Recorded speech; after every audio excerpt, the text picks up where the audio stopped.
ओम शांति। 26 जनवरी 2024 के ईश्वरीय महावाक्य हैं। आज के साकार मुरली के सार में शांति के सागर ज्ञान सूर्य परमपिता परमात्मा सर्वसमर्थ सर्वशक्तिमान बेहद के बाप ने हम मास्टर बेहद के बच्चों से कहा, मीठे बच्चे, तुम्हें अब शांति धाम और सुख धाम जाने का सहारा मिला है। तुम बाप को याद करते करते पावन बन कर्मातीत हो अपने शांति धाम चले जाएंगे। प्रश्न है, बाप की पुचकार किन बच्चों को मिलती है? बाप का शो कैसे करेंगे? उत्तर में बाबा ने कहा, जो बच्चे वफादार, सर्विसेबल और बहुत मीठे हैं, कभी किसी को दुख नहीं देते, ऐसे बच्चों को बाप की पुचकार मिलती है। जब तुम बच्चों का आपस में बहुत बहुत लव रहे, कभी भी भूले ना हो, मुख से दुख देने वाले बोल ना निकले, सदा भाई भाई का रूहानी प्यार रहे, तब बाप का शो कर सकेंगे। अभी ये अवस्था बहुत दूर है। कभी क्रोध, कभी गुस्सा, कभी किसी के प्रति मन में बदले की भावना, कभी किसी की कही हुई पुरानी बात याद आ ही जाती है। सहन शक्तियों की कमी है। तो ये अवस्था जब हो जाए, जो बाबा ने आज कहा कि बाप की पुचकार किन बच्चों को मिलती है और बाबा का शो कैसे करेंगे, तो बाबा ने कहा उसके लिए किसी को दुख नहीं देना, बहुत बहुत मीठी बनना और मुख से कभी किसी के लिए भी गलत शब्द व्यर्थ ना निकले। कई कहते मजाक में गाली दे देते, लेकिन बाबा कहते गाली मजाक में भी नहीं देना। तब फिर बाबा कहते हैं, इस तरह से जब आप हो जाएंगे, सदा भाई भाई के रूहानी प्यार में रहे, तब बाप का शो कर सकेंगे। गीत है, मुझको सहारा देने वाले। ओम शांति। गीत तो बच्चों ने बहुत बारी सुना है। बच्चे समझते हैं कि आवागमन में हम कितने भटके हैं। ड्रामा के प्लान अनुसार एक शरीर छोड़ दूसरा लिया। सुखधाम में आपे ही एक शरीर छोड़ते थे, दूसरा लेते थे खुशी से। अब बाप खुशी से शरीर छोड़ने लिए समझा रहे हैं। बच्चे समझते हैं हम आत्मा परम धाम से आए हैं, हम आत्मा यहाँ पाठ बजाते हैं। पहले पहले आत्मा का निश्चय चाहिए कि हम आत्मा अविनाशी हैं। बच्चों को समझाया है, सहारा देने वाला एक ही बाप है। बाप को याद करने से बहुत खुशी होती है। यह बहुत समझने की बातें हैं। पहले सब शांति धाम में रहते हैं, फिर पहले सुख धाम में आते हैं। बाप तुमको सहारा देते हैं। बच्चे, तुम्हारा शांति धाम सुख धाम आया कि आया।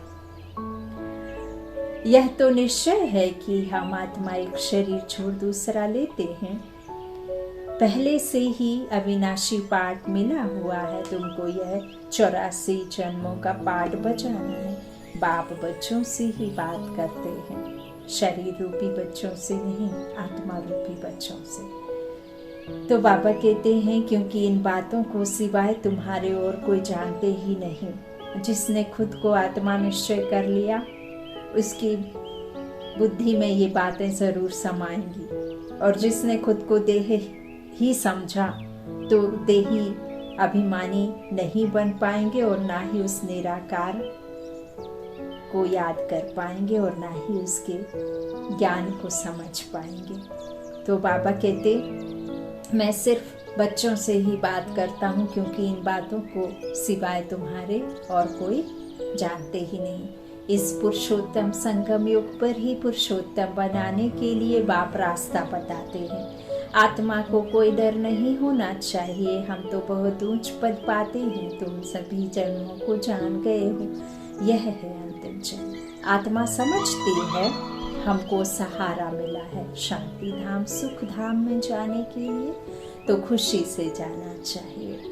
परंतु अभी यह ज्ञान मिला है कि आत्मा पतित है। बाबा कहते हैं आत्मा के पंख टूट गए हैं। माया के बोझ तले इतना भारी टोकरा लेकर के, इतना बाबा कहते हैं ये माया से तुम इतना शरीर के संबंधों को, इन भौतिक सुख सुविधाओं को, इस देह के जितने भी पदार्थ हैं, चाहे वो कुछ भी हो, धन माया रिश्ते नाते सुख सुविधाएं, इनमें इतना रम गए हैं, इस विश्व वैतरणी नदी में इतना डूब गए हैं कि खुद को निकालने में इतना मुश्किल है। जब आप इतने बोझ के तले दबे रहेंगे, इतना वजन लेकर के रहेंगे, तो फिर उड़ेंगे कैसे? उड़ने के लिए लाइट होना है, हल्का होना है। पर कब लगेंगे, फरिश्ता कब बनेंगे? जब खुद को इस देह की दुनिया से, इस देह के संबंधों से न्यारा समझेंगे, तब फिर आप आत्मा को पंख लगेंगे। जब हम इस ड्रामा के हर एक सीन को ऐसे समझेंगे कि नथिंग न्यू, ये पहले भी हुआ, अब हो रहा है और कल्प बाद भी होगा, तो इससे हमें कोई भी बात नई नहीं लगेगी, चाहे फिर वो किसी भी प्रकार की, किसी भी समस्या रूपी हो और चाहे अच्छी और बुरी हो। तो बाबा कहते हैं कि इस तरह से तुम बोझ तले दब गए हो ना, तो उड़ नहीं पाते हो। बाबा कहते हैं ये आत्मा को कोई डर नहीं होना चाहिए। ये कौन सा युग है? बाबा कहते हैं कौन सा युग है? अंतिम जन्म है और संगम युग है। इस संगम युग पर ही बाबा हमें क्या करते हैं? पंख देते हैं। कौन से पंख देते हैं? ज्ञान चक्षु। बाबा हमें पंख देते हैं। आत्मा मन बुद्धि संस्कार, ये तीन बाबा ने हमें बताया है। तो हम मन रूपी विमान में बैठ करके परम धाम सुख धाम शांति धाम, और हम अपने सतयुग का, चारों युगों का, तीनों कालों का बाबा दर्शन कराते हैं। तो इस तरह से आत्मा के पंख टूट गए हैं। बाबा कहते माया पंख तोड़ देती है, इसलिए वापस जा नहीं सकती। पावन जरूर बनना है, वहाँ से नीचे तो आ गए, परंतु अब आप ही वापस जा नहीं सकते। सबको पाठ बजाना ही है। तुमको भी ऐसे समझना है हम बहुत ऊंच कुल के हैं। कहते हैं ना, अपने कुल देवता को याद करो। वो कुल देवता देव कुल कौन है? हाँ? हम मनुष्य आत्माएं जब निर्विकारी दुनिया के मालिक बनते हैं, संगम युग पर बाबा हमें श्रीमत देते हैं, और उस श्रीमत से हम दैवत्व धारण करते हैं, दैवी गुण धारण करते हैं। हम अवगुणों को छोड़ करके 5 विकारों को दान देते हैं, योग अग्नि में अपने पाप दग्ध करते हैं, तब फिर हम प्योर बन करके प्योर दुनिया में जाते हैं। शांति धाम बाबा ने कहा मुक्ति को कहते हैं, और सुख धाम कहते हैं, जहाँ जीवन होते हुए मुक्त अवस्था आत्मा निश्चय कर हम वहाँ पाठ बजाते हैं, उसे देवी दुनिया कहते हैं। तो निर्विकारी दुनिया के मालिक बनते हम ऊंच कुल के हैं ना, तो हम ही थे, हम ही बनेंगे। तो अभी हमको फिर से ऊंच डिनाइस्टी का राज्य भाग्य मिलता है, फिर हम इस शरीर को क्या करेंगे? हमको नया शरीर तो वहाँ मिलना है।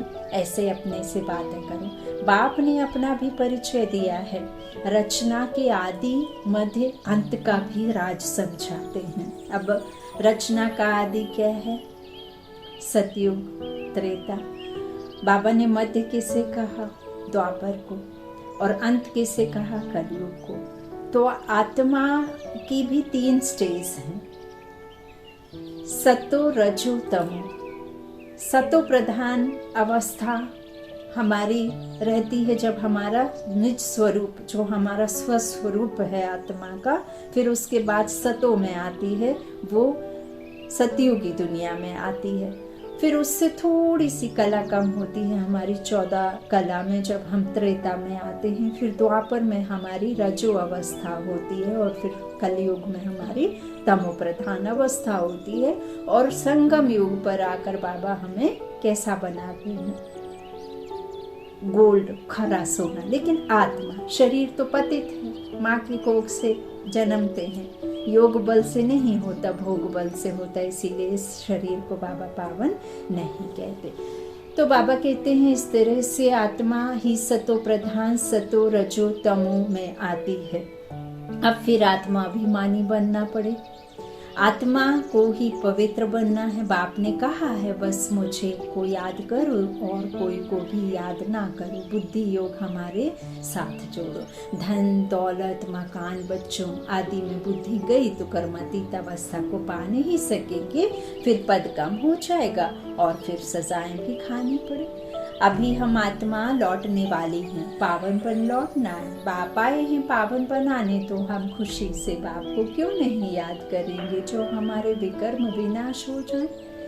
खुद याद करते होंगे तो दूसरों को भी कहने से तीर लगेगा। इसको विचार सागर मंथन कहा जाता है। बाबा कहते हैं सुबह को विचार सागर मंथन अच्छा होता है, क्योंकि बुद्धि अच्छी होती है, रिफ्रेश होते हैं। भक्ति भी उस समय होती है। गीत है राम सुमिर प्रभात मोरे मन। भक्ति मार्ग में तो सिर्फ गाते हैं। अभी बाप का डायरेक्शन है कि सवेरे सवेरे उठ मुझे याद करो। सतयुग में तो राम को सिमरते नहीं। यह सब ड्रामा बना हुआ है। बाप आकर ज्ञान और भक्ति का राज समझाते हैं। पहले तुम नहीं जानते थे, इसलिए पत्थर बुद्धि कहा जाता है। सतयुग में ऐसे नहीं कहेंगे, इस समय ही कहते हैं ईश्वर तुम्हारी बुद्धि को अच्छा करे। यहाँ ही तो गंदी हुई है तो अच्छा यहीं बनना होगा। हाँ, बुरी बनी है तो अच्छी बनने के लिए बुराई से अच्छाई में जाना है। अच्छाई में अच्छाई कहाँ से आएगी। तो बाबा कहते हैं यहाँ का गायन भक्ति मार्ग में चलता है। तो बाप बच्चों को बहुत प्यार से समझाते हैं कि बच्चे तुम मुझ बेहद के बाप को भूल गए हो।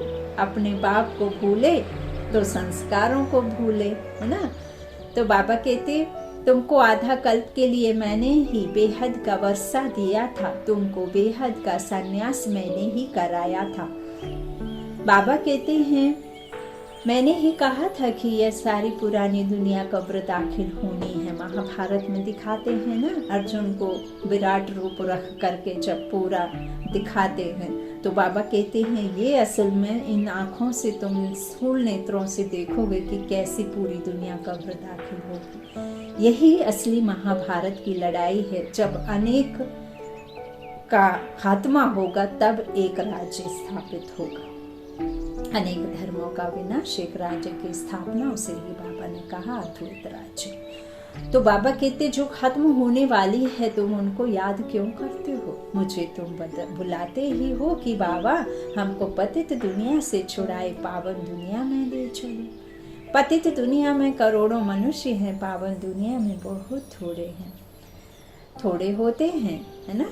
पेड़ जब बीज आप डालते हैं तो सबसे पहले क्या निकलता है, इतना छोटा सा तना निकलता है, छोटा सा, फिर 2 छोटे छोटे लीफ निकलते हैं। ऐसे ही मनुष्य रूपी सृष्टि झाड़ का बीज बृहस्पति स्वयं बीज रूप चैतन्य अवस्था में तम सतो प्रधान एवर प्योर रहने वाला वो बीज रूप में ऊपर कल्प तरु के वृक्ष में दिखाते हैं। बाबा जब 7 रोज की भट्टी में पकाते हैं तो दिखाते हैं कि किस तरह से उल्टा कल्प तरु के ऊपर में भगवान निराकार शिव परमात्मा बीज रूप में स्थित है और नीचे हम आत्माएं आती हैं पाठ बजाने के लिए। तो लेकिन सतो प्रधान दुनिया में सतयुग में सिर्फ एक, अभी बाबा कहते ना अभी जड़ में बैठे हो, तपस्या कर रहे हो, राज राजेश्वरी बन रहे हो ज्ञान पा करके, तो ज्ञान में अभी चल रहे हैं, ब्रह्मा बाबा मम्मा को और बब्बी के भाई बहनों को दिखाते हैं नीचे,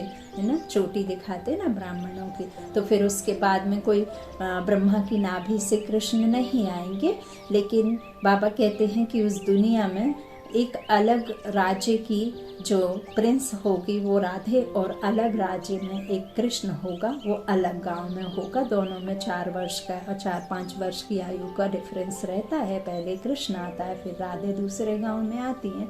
लेकिन इसी कलिकाल की दुनिया के मनुष्य आत्माओं के द्वारा ही योग बल से कृष्ण और राधे होंगे। फिर जब लक्ष्मी नारायण का राज्य शुरू होगा तो बाबा कहते हैं कि उन दोनों का देह छूट जाएगा, इसीलिए उनके माता पिता का इतना गुणगान नहीं है जितना राधे कृष्ण का गुणगान है। तो लक्ष्मी नारायण का राज्य तभी शुरू होगा जब राधे और कृष्ण का स्वयंवर होगा। उस समय फिर उनके माता पिता की देह छूट जाएगी, क्योंकि वो इस कलिकाल के शरीर होंगे इसीलिए। तो बाबा फिर इस तरह से समझाते हैं कि इस बाबा हमको पतित दुनिया से छुड़ाए पावन दुनिया में ले चलो। पतित दुनिया में करोड़ों मनुष्य हैं, पावन दुनिया में बहुत थोड़े हैं, है ना। वहाँ 9 लाख ही बताए बाबा ने। अगर ये 7 करोड़ आत्माओं में से, मनुष्य आत्माओं में से आप गणित लगाते हैं तो माइनस में जाएगा। तो कालों के काल महाकाल को बुलाते हैं ना। भक्तों ने भगवान को बुलाया कि आकर भक्ति का फल दो। हमने बहुत धक्का खाया, आधा कल्प की आदत पड़ी हुई है, तो उनको छोड़ने में मेहनत लगती है। यह भी ड्रामा में नोंद है। बच्चे नंबरवार पुरुषार्थ अनुसार अपनी कर्मातीत अवस्था को पाते हैं। कल्प पहले फिर विनाश हो जाएगा। अभी तो रहने की ही जगह नहीं है, अनाज नहीं, खाएं कहाँ से। अमेरिका में भी कहते हैं करोड़ों मनुष्य भूख में मरेंगे। यह नेचुरल कैलामिटीज तो होनी ही है। लड़ाई लग जाए तो अनाज कहाँ से आएगा। लड़ाई भी बहुत भयानक होती है। जो भी सामान उनके पास तैयार है वह सब निकालेंगे। नेचुरल कैलामिटीज भी मदद करेगी। उनके पहले कर्मातीत अवस्था को पाना है। सांवरे से गोरा बनना है। कामचिता पर बैठ सांवरे बन गए हो। अब बाप खूबसूरत बनाते हैं। आत्माओं के रहने का ठिकाना तो एक ही है ना। यहाँ आकर पाठ बचाते हो। राम राज्य और रावण राज्य को क्रॉस करते हो। अब बाप ने बताया है पुरानी दुनिया का अंत है, मैं आता ही हूँ अंत में। जब बच्चे बुलाते हैं पुरानी दुनिया का विनाश जरूर होना है। गायन भी है मीरुआ मौत, लेकिन बाप की श्रीमत पर नहीं चलेंगे तो वह खुशी हो नहीं सकती।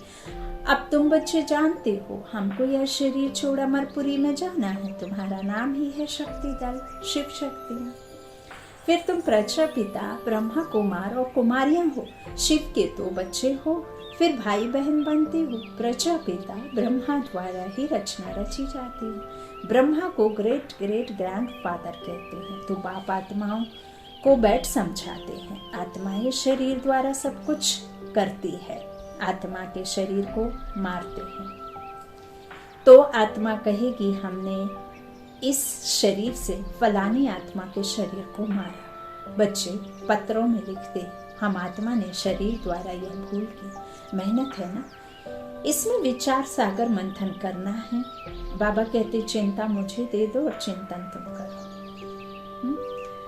तो बाबा कहते हैं मेल्स के लिए बहुत सहज है। बम्बई में सुबह को कितने घूमने फिरने जाते हैं। तुमको तो एकांत में विचार सागर मंथन करना पड़े।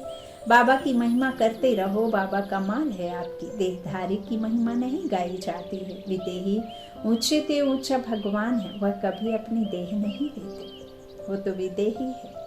हा? खुद ने बताया है कि मैं साधारण तन में प्रवेश करता हूँ। यह अपने जन्मों को नहीं जानते हैं। ब्रह्मा बाप को भी उनके जन्मों का पूरा किस्सा स्वयं ब्रह्मा बाप को भगवान ने बताया, और ब्रह्मा नाम भी उनका स्वयं परमपिता परमात्मा ने रखा। तुम भी नहीं जानते थे, अब इसने मेरे द्वारा जाना है। ब्रह्मा बाप ने परमात्मा द्वारा जाना है तो तुम भी जान गए हो। तो यह भी प्रैक्टिस है। बाप को याद करने से तुमको बहुत खुशी होगी। जब अपने को आत्मा निश्चय करेंगे तो आत्मा को ही देखते रहेंगे। फिर विकार की कोई बात उठ नहीं सकती। बाप कहते हैं अशरीरी भाव, फिर क्रिमिनल क्या ख्यालात उठते ही क्यों हैं? शरीर को देखने से फिर पड़ते हैं, गिर पड़ते हैं। देखना है आत्मा को, हम आत्मा हैं। अपने यह पाठ बजाया है, हाँ हमने क्या बजाया? पाठ बजाया है ना। तो बाबा कहते हैं हमने यह पाठ बजाया है। अब आपने कहा है अशरीरी भव, मुझे याद करो तो पाप कट जाएंगे और याद की यात्रा पर रहने से कमाई जमा होगी। सवेरे का समय बहुत अच्छा है, सिर्फ बाबा के सिवाय और किसको देखो नहीं। बाकी यह लक्ष्मी नारायण है एम ऑब्जेक्ट। पढ़ाई का क्या एम ऑब्जेक्ट है कि नहीं है? पढ़ाई का और एम ऑब्जेक्ट ही है नर से नारायण, नारी से लक्ष्मी, मनुष्य से देवता। सत्य नारायण की कथा, सत्य भगवान आकर के हमें बनना सिखाते हैं। मनुष्य से देवता बनने की कला, पढ़ाई स्वयं भगवान पढ़ाते हैं तो गॉड ही बनाएगा ना, लॉर्ड। तो बाबा कहते हैं एम ऑब्जेक्ट लक्ष्मी नारायण की है। मन मना भव मध्याजी भव, इसका अर्थ कोई नहीं जानते। तुम समझा सकते हो भक्ति है ही प्रवृत्ति मार्ग वालों के लिए, यानी वृत्ति मार्ग वाले जंगल में क्या भक्ति करेंगे। आगे तो यह भी सतो प्रधान थे, उस समय उन्हों को सब कुछ जंगल में पहुंचता था। अभी तो देखो कुटियाएं खाली पड़ी हैं, क्योंकि तमो प्रधान बोलने के कारण उन्हों के पास कुछ पहुंचता नहीं है। भक्तों की श्रद्धा नहीं रही है। कितने पाखंडी हैं, कितने कर्मकांड, कितने भ्रष्टाचार करके बैठे हुए हैं। कैसे अपनी एक नई दुनिया बसी हुई है जिसमें सिर्फ विकार विकार विकार विकार। कितना नारी शक्ति पर लांछन लगाना, कितना उनको कचोटना नकोटना, कितना कुछ विकारों में गिरे। तो अब बाबा कहते हैं पहले जब वो रहते थे कुटियाओं में तो वो सतो प्रधान थे, अब वो तमो प्रधान हो गए हैं, विकारों से भरपूर हो गए हैं। तो उनके पास तक सुविधाएं पहुंचती नहीं है, कुछ नहीं पहुंचता। भक्तों की श्रद्धा नहीं रही है, इसी कारण अब धंधे में लग गए हैं। करोड़पति पदमपति हैं, अब यह तो सब खत्म होने वाला है। अब देखो ये भी ड्रामा में नूंद है, इसमें किसी का दोष नहीं है। जैसे कोई कृष्ण को मानने वाला है, कोई हनुमान को मानने वाला है, कोई राम को मानने वाला है। ना ही राम का असली पता, ना कृष्ण का असल पता और ना हनुमान का असली पता कि कौन है वो और कहाँ रहते हैं और कैसे आते हैं। कौन है वो शिव, कौन है वो हनुमान, कौन है वो कृष्ण। फिर भी एक यदि स्पीच दे दी 1 घंटे की तो 1.5 लाख 2 लाख 3 लाख इवन कितना कितना कलेक्शन उनके पास में जाता है। वो धन एक तरह से भगवान को बेच रहे हैं और भगवान भी बिक रहा है, क्योंकि उनके बच्चों की पालना के लिए भी ये ड्रामा में नूंद है। पत्थर की मूर्तियाँ देखो, भगवान पत्थर बन करके गरगर मूर्तियाँ जाती हैं और फिर उससे भी पैसे लेकर के शरीर निर्वाह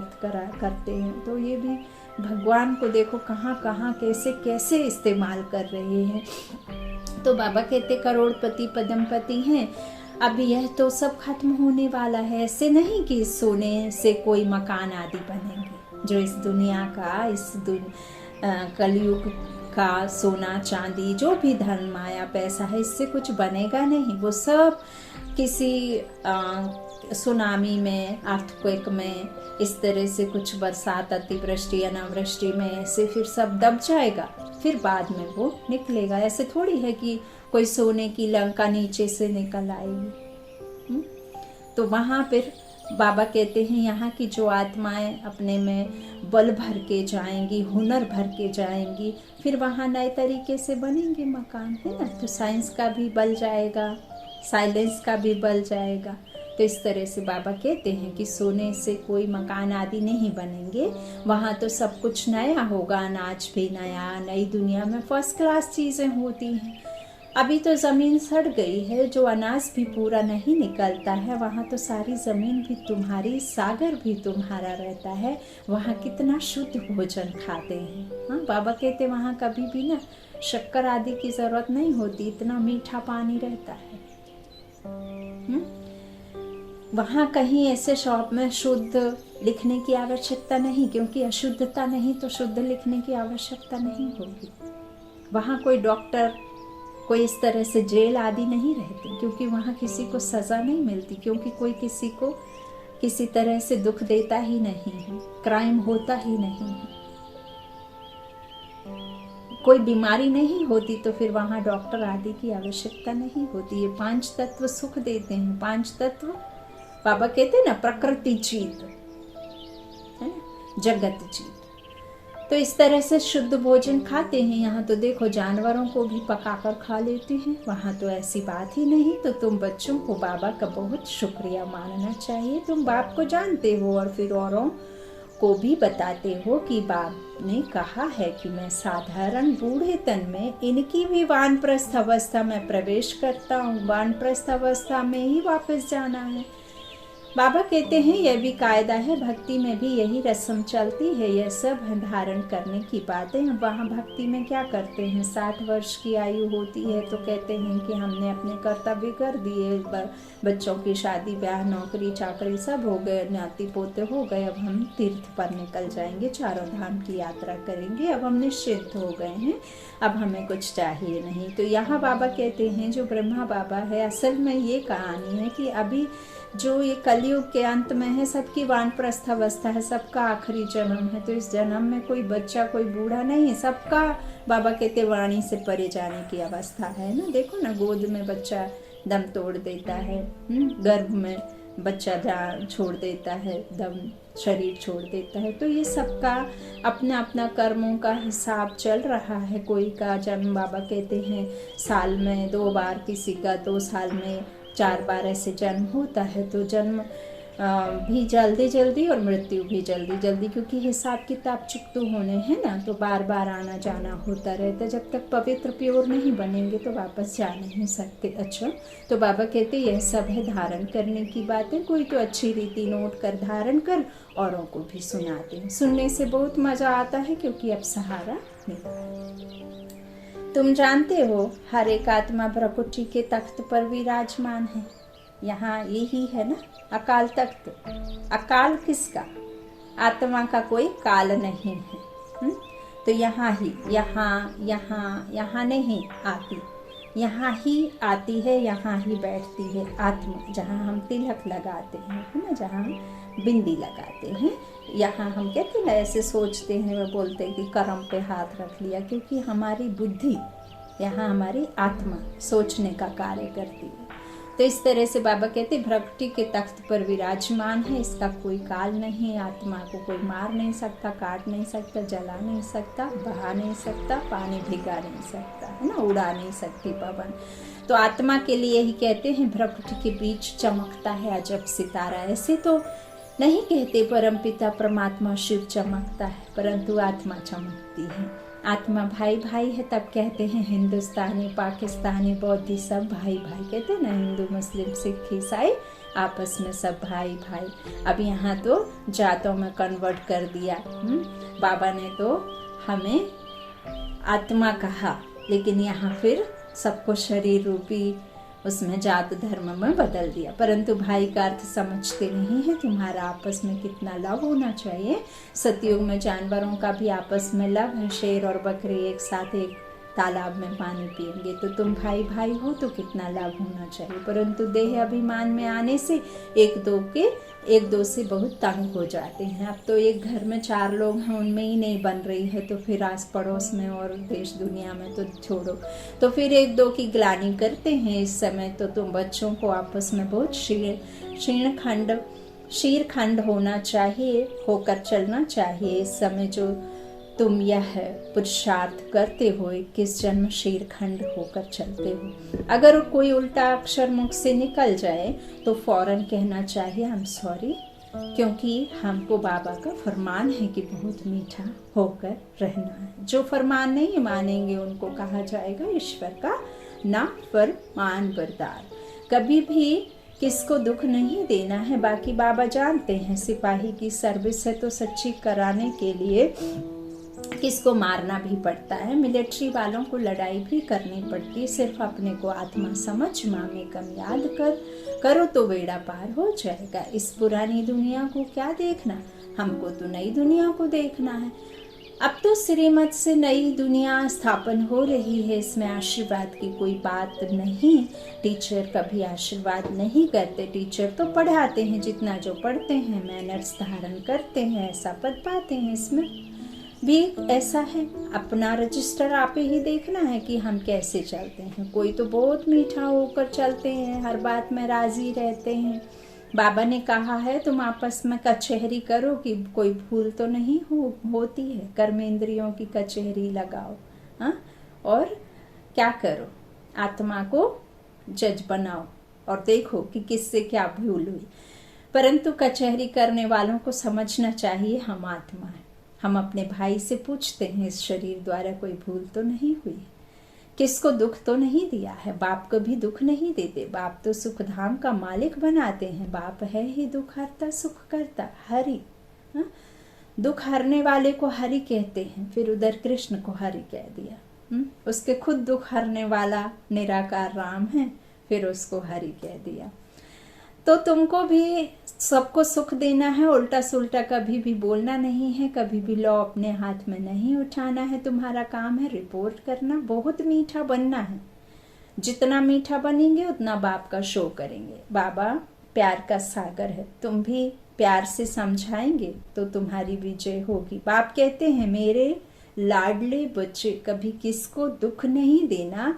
ऐसे बहुत हैं जो उल्टी सुल्टी भूलें करते हैं, चुगली करना, रीस करना, हसद करना, यह भी विकर्म है ना। बाबा कहते हैं जो अच्छा वफादार सर्विसेबल बच्चा होगा वह हमको जरूर मीठा लगेगा, उनको पुचकार भी देंगे, दूसरे को नहीं देंगे।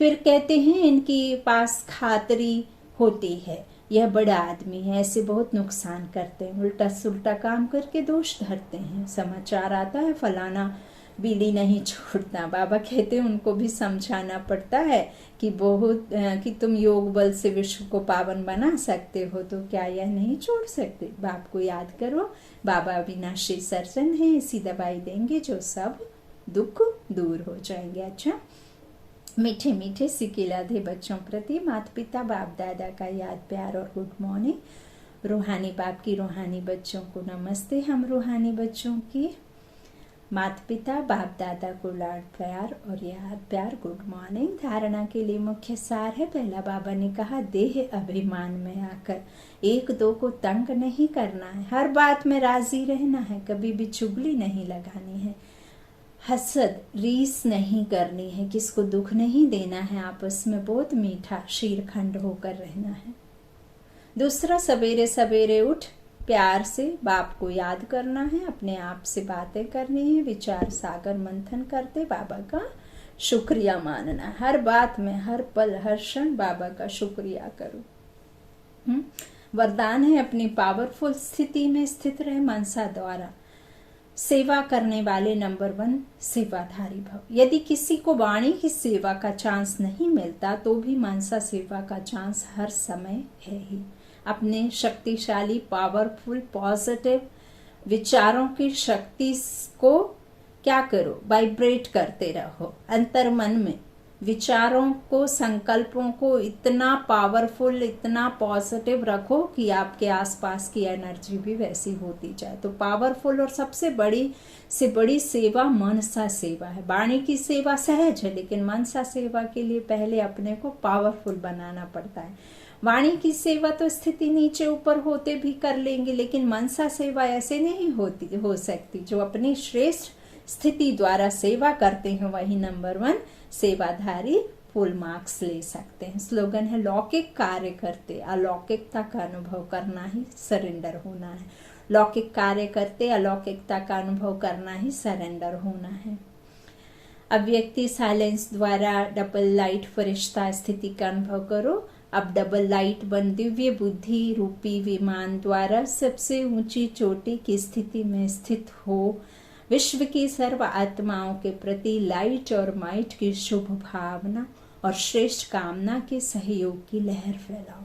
इस विमान में बाप दादा की रिफाइंड श्रेष्ठ मत का साधन पेट्रोल हो, उसमें जरा भी मन मत पर मत का किचड़ा ना हो, ना पर मत ना मन मत, सिर्फ श्रीमत।